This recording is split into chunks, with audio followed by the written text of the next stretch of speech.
Regulation 22 Prevention and Control of Water Ingress. All watertight doors shall be kept closed during navigation and except that they may be open during navigation as specified in paragraph 3. Watertight doors with or more than 1.2 meter in machinery space as permitted by the Regulation 1310 may only open in the circumstance detailed in the regulation. Any doors which is open in accordance with this paragraph shall be ready to be immediately closed. Watertight doors located below the bulkhead of the passenger ship and the freeboard deck of cargo ship having a maximum clear open width or more than 1.2 meters shall be kept closed during navigation, except for the limited previous day absolutely necessary as determined by the administration.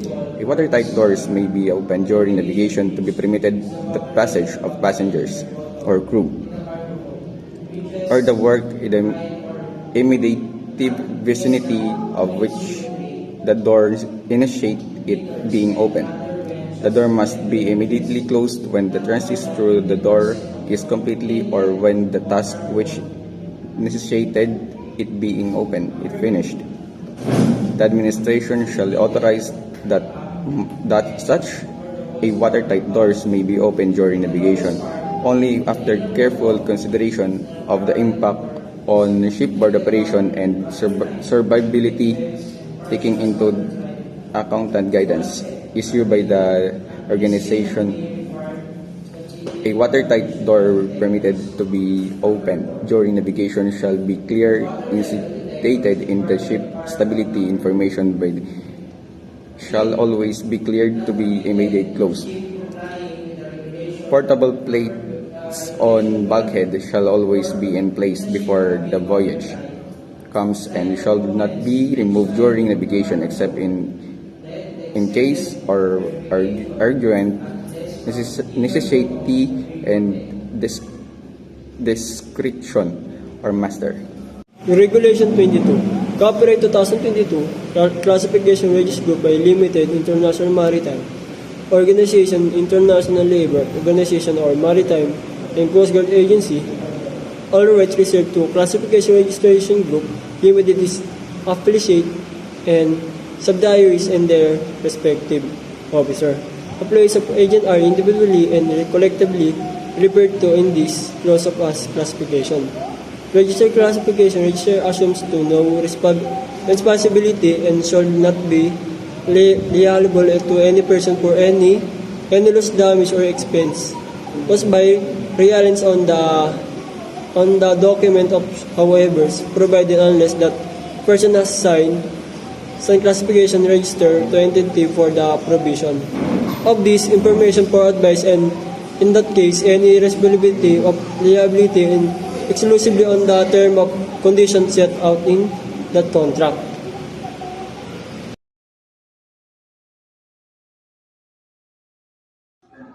Regulation 24, Additional Requirements for Prevention and Control of Water Ingress, etc. in cargo ships. 1. Openings in the shelf plating below the deck limiting the vertical extent of damage shall be kept permanently closed during navigation. 2.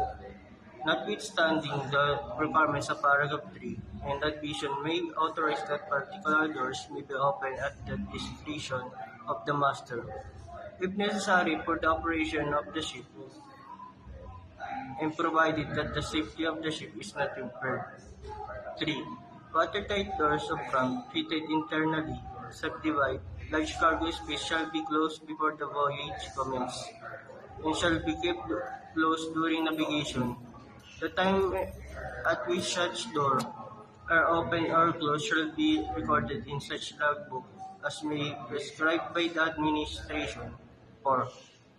The use of access doors and hatch covers intended to ensure the watertight integrity of the internal openings shall be authorized by the officer of the watch.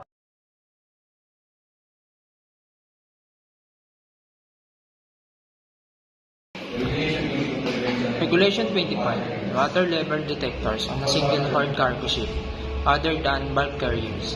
Number 1. Single horde cargo ships other than bulk carriers constructed before January 1, 2007 shall comply with the requirements of regulation not later than December 31, 2009. Number 2, ship having a length or less than 80 meters or 100 meters if constructed before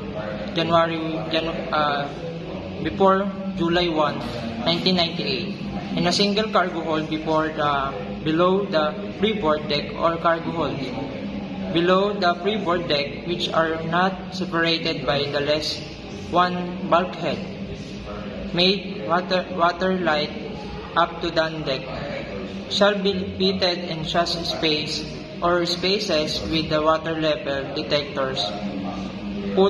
Footnote.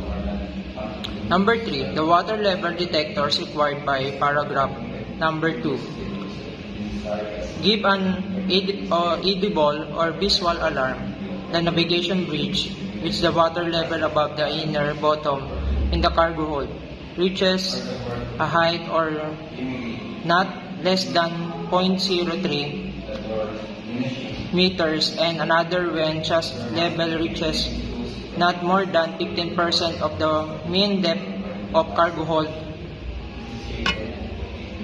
Number 2, be fitted and up and or the holes or above.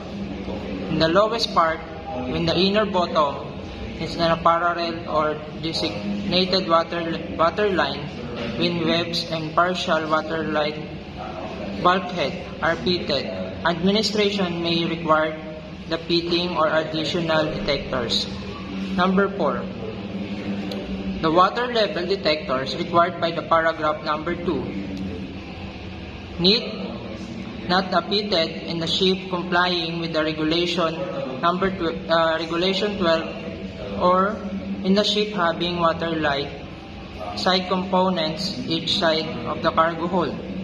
Let the extended verification at least from inner bottom of the freeboard deck.